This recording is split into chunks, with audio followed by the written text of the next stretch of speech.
নদী আৰু মানুহ কবি অৰিন্দম শইকীয়া। মানুহৰো থাকে নীলা এখন বিশাল দাস্তান, নদীৰ দৰে হৃদয় নামেৰে।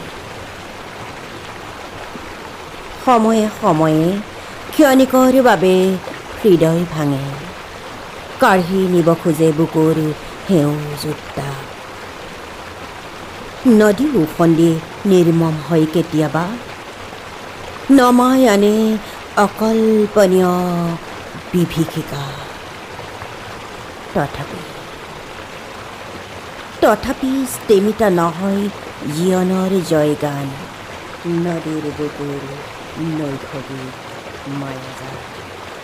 জীৱনৰ গতিত পঞ্জীভূত হয় মানুহৰ হৃদয়ত অলেখ ব্যক্ত অব্যক্ত বহু কথা, অনুভৱৰ বহু অমূল্য টুকুৰা।